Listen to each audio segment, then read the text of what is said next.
This week I'm getting ready for my next sermon here, and I'll tell you, I had this great message planned, and I had this great direction that I wanted to take, but maybe not like usual. But this week the youth managed to throw a serious wrench in the plan, throw a serious wrench in the week. Actually, they managed to throw a wrench into the week of actually most of us pastors here at Grace. And some of the advisors, youth advisors, and parents as well, they threw a wrench in our weeks in the best possible way. If there's one youth here if there's one person even here on Earth that reminds me more of the character Violet from the Disney picture Incredibles, it would be Elise Brewster. Elise is quiet and almost prides herself in making people just a little bit uncomfortable with her special variety of silence. She has this way, much like our fictional friend Violet here, of making herself all but invisible. Picture the irony in this situation when it is this youth of any of all who manages to spark this chain reaction in the Grace community of in-depth discussions, of advocacy and awareness of the invisible children. Elise managed to post a video. Actually, I think she posted on all of the Grace pages, but she posted this video link to the GLC Youth Facebook page about advocacy and awareness to bring a man named Joseph Kony, #1 recognized war criminal indicted by the International Crimes Court in 2005, to justice, asking if there maybe was anything we could do about it. I admitted to her at that point that I had never heard of this guy, but look into it, and maybe there's something we can do. Just like this viral awareness campaign that happened, and this video now, as you can see, has received 68,886. This was as of last night views. Over 68 million views, and it's only been online for 4 or 5 days. So just like this unbelievable viral video campaign that went out, a friend spread the word of this following message to his buddy Nehemiah. He came up to him and told Nehemiah, those of us who survived exile are back in the province and are in trouble. The wall of Jerusalem is broken down and its gates have been burned with fire. And the young man, Nehemiah, responds, "Come, let's rebuild the walls of Jerusalem." He gathered and he organized a whole bunch of other Israelite guys and gals to rebuild that wall, but it was not without mockery and ridicule and at times all-out attack. Their journey to rebuild that wall was not an easy one. This epic story could have been completely lost to time, but for some reason or another, it was chronicled. The story of Ezra and Nehemiah, along with 1st and 2nd Chronicles, was said to be, thought to be collected by historians and theologians, thought that probably around the time of 515 BCE, that these were all kind of one collection of books used by the Levitical priests of the time to kind of tell this story. And now we have them as separate books of the Bible. But I suspect this has a lot to do with why the editors of the story this week put the stories of Ezra and Nehemiah into one chapter. Their stories are linked. They overlap in a way. They're both continuation in a lot of ways of the books of Chronicles. Only these two particular chronicles are character specific. So the story today essentially chronicles the lives of these two young guys, Ezra and Nehemiah, and their journey stories, really. Ezra arrives in Jerusalem, it says, in the 5th day of the 5th month, in the 7th year of the king. And he's said to begun his journey from Babylon on the 1st day of the 1st month, and arrived in Jerusalem on that 1st day of the 5th month, for the gracious hand of God was with him. This sounds like the beginning of an epic story, and it is. Where Elise Brewster's journey this week shares some common threads with the stories of Ezra and Nehemiah, they're all stories about young people learning to use their voices in a different way. A few weeks ago, in a Pace Hour presentation entitled, "Where Have All the Young People Gone?" Pastor John said, "What young people want is for their voices to be heard, and for their voices to make a difference." I couldn't possibly agree with this anymore. I'll say it again. What young people want is for their voices to be heard, and for their voices to make a difference. And they are being heard. But this world we live in is a bit complicated. This newfound spark, this new fire, this flame that's been put in their hearts that seems to have cropped out of nowhere this week, threw a wrench in the weeks of some of us adults. Pastor Stan and Pastor John really took the lead in looking into us, along with a number of other leaders and myself, and to figure out maybe what's behind this half an hour long video that's received so many views. We've since kind of retooled our weeks to spend some time researching that organization and produced this video. And like every other part of the world, it's complicated. Not everything is as black and white as it's presented. Not everything is black and white as we would like it to be. It turns out that this advocacy and awareness group doesn't exactly practice transparent bookkeeping. And what's keeping this, and what of their bookkeeping is public, doesn't really paint a fantastic picture of the organization. It doesn't really build a lot of confidence. They've refused multiple requests for third-party audits on multiple occasions. It's a bit of a red flag.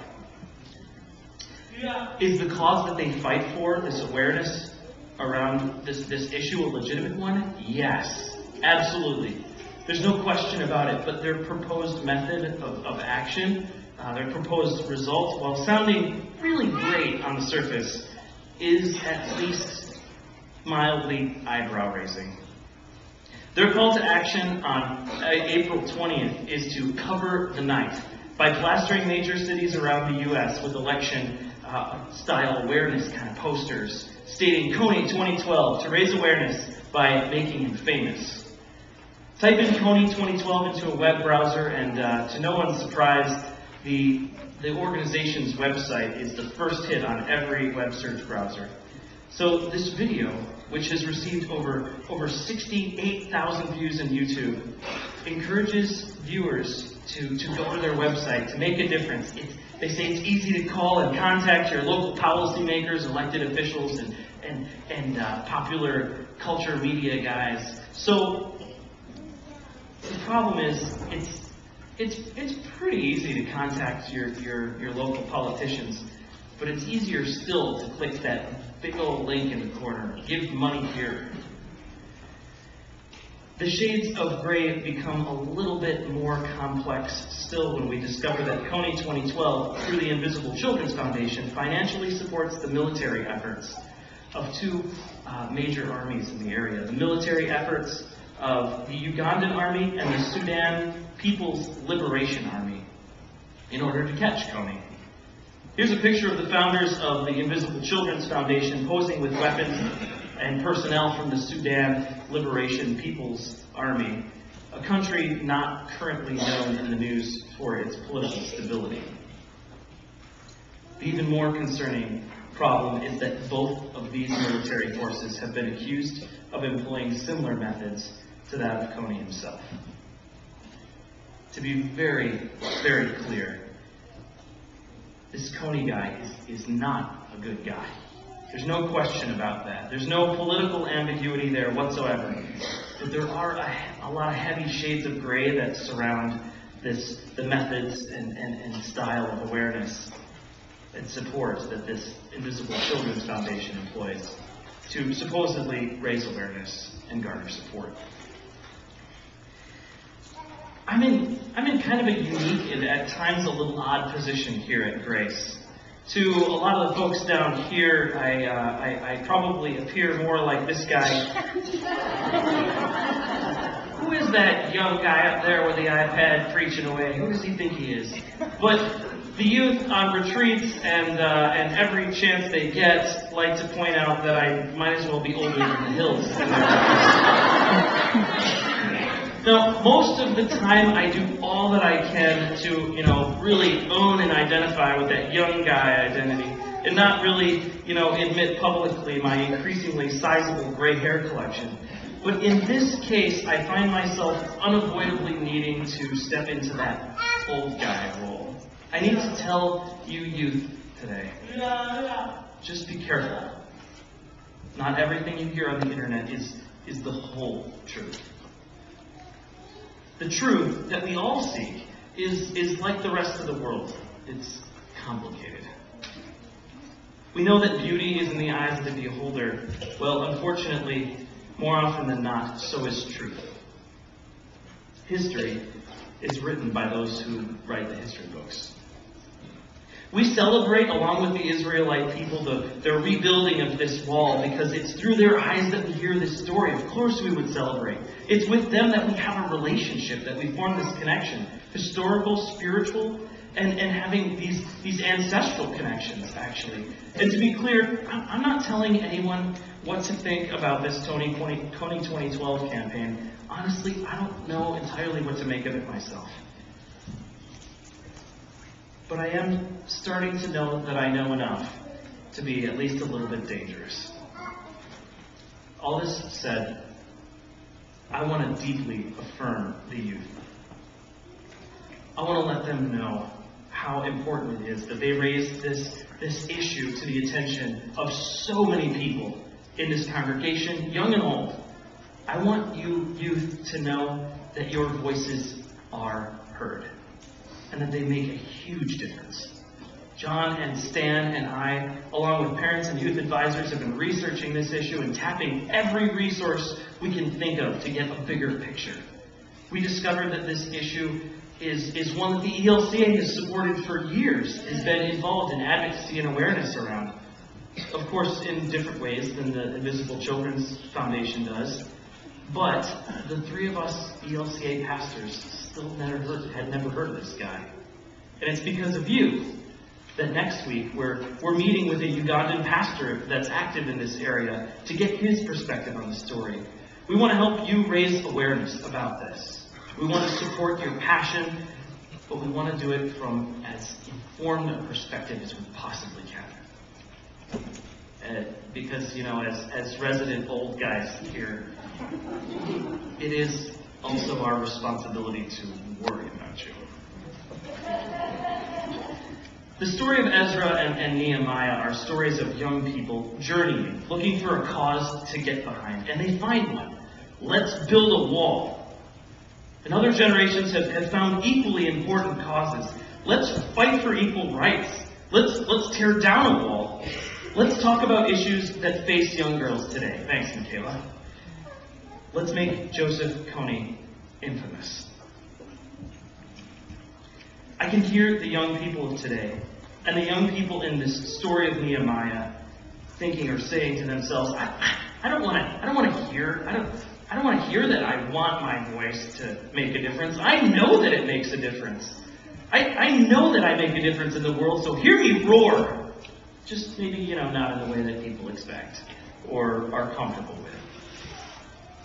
Well, the times, they are changing. Well, no, maybe not. Maybe really not. All you ex-hippies out there know all about freaking out your parents in the pursuit of peace and justice and happiness in the world. You may not have been all about building walls up, but you sure know how to organize around the name of peace and love. You know what I'm saying. But something happened there. Something changed. Culture changed. Maybe it was the Vietnam War. Maybe it was just an inevitable cultural evolution. But something changed at that moment. In today's fast-paced, success-driven culture, it seems we've all but lost that art of seeking and seeing the journeys in our own lives. Don't get me wrong, we all love a good epic journey movie, but how many times do we truly love the journeys in our own lives? The task of relishing the moment and maybe stopping to smell the flowers has been delegated down the line to the likes of poets and songwriters and filmmakers. That way, we can just get our fix when it's convenient. Culture has become so destination-driven.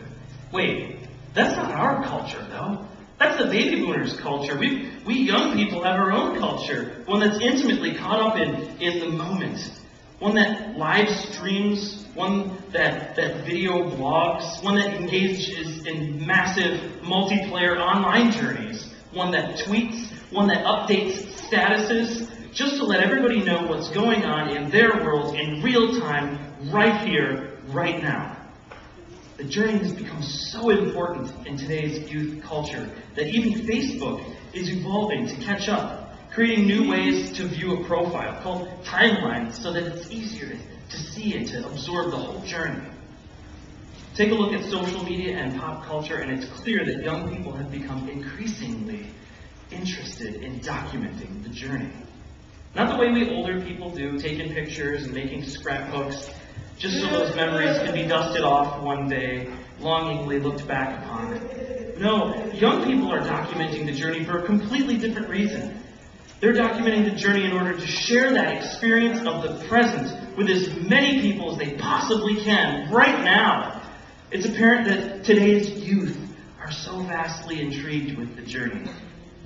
They're picking up on a lost art, in a way. They're becoming the modern day, the everyday chroniclers. Even movies right now are being made where the main characters are those very youth who dedicate their time and their energy to those amateur documentary video blogs. The story of a journey has become so important to youth that high-budget films like this one spend extra money just to look low-budget, just to feel more real, to have that shaky handheld camera look. It feels more real to them than that crisp, polished look that filmmakers have been struggling to attain that kind of quality for generations. Youth today take pictures on shiny cell phones and make them look old and weathered instead of new because they want their world to look weathered by the journey. Where's your epic journey brought you? Why do you suppose your journey has brought you here today? In the midst of Nehemiah's story, in the midst of his journey, he recognized that God put into his heart this quest to rebuild the walls of Jerusalem.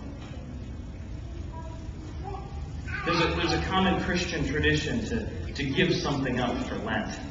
It's intended to be a 40-day spiritual discipline to remember Jesus' 40-day walk through the desert, where he fasted and was tempted by the devil.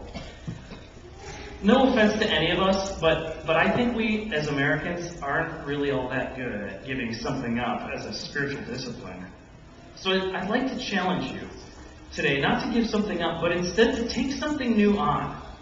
Take on a new spiritual practice this Lenten season. Hey, we're already a few weeks in, so we've got a head start. But that's okay. What has God put in your hearts this Lenten season? For Elise Brewster and many young people in the congregation, it's about raising awareness about this indicted criminal. For Nehemiah, it was building a wall. And I'll tell you what God has put in my heart this Lenten season. It's for me to set the alarm clock on my phone to interrupt me from whatever I'm doing in the middle of the day to stop and pray.